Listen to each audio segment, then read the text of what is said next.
That's how I learned. I started, one of my ways I started learning was I had a friend and I met in at University of Hawaii in 1976, and Hawaiian language was just being revitalized, and you had to learn it through classes. There weren't that many native speakers you could sit down with and learn. So they taught it through a classroom method, and today they have Hawaiian language school, immersion schools, where young children are learning Hawaiian as their first language, and then going home and speaking it to their parents. But so then my friend Anton Gabriel, he's from Nanakuli, and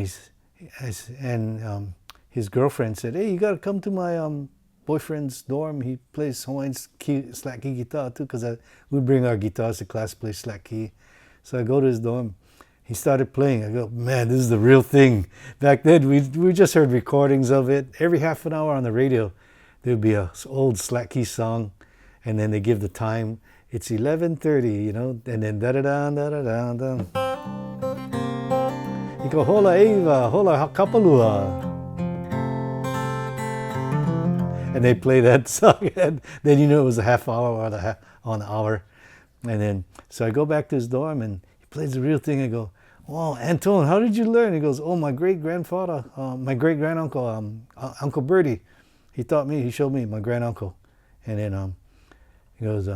I said, "Oh, who's your Uncle Bertie?" He just calls him, "Oh, Uncle Bertie." And then he started playing everything off these recordings that we heard. I said, "Wow, that's the real thing." And for us younger Hawaiians, we never heard or got to see the real thing before. And then years later, I met Raymond Kane, who's one of the few. There were like maybe 5 or 6 guys that were still living that had records they were the first records and probably the only records. And today, I introduced them to George, the 3 guys that were living, and then still living, and he got to record them and preserve them and put them on a national scene. I go, "Oh man, that's so wonderful."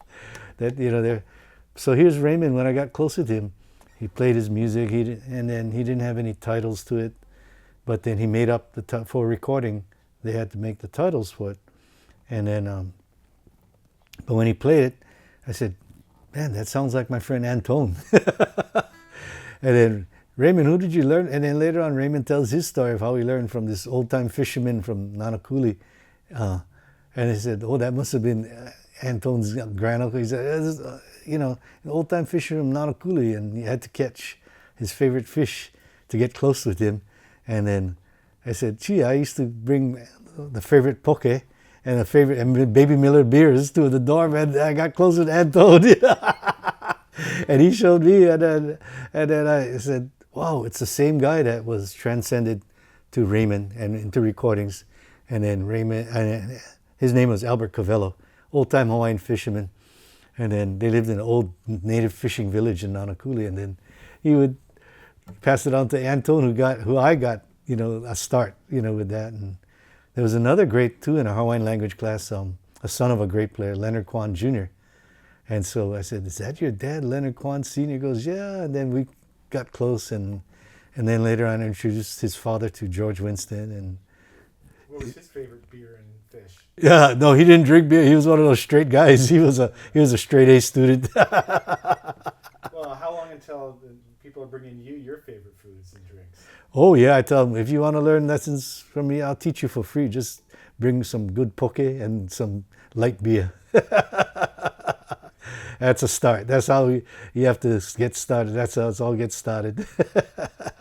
Pass it down. Yeah, the feeling. It's all about the feeling.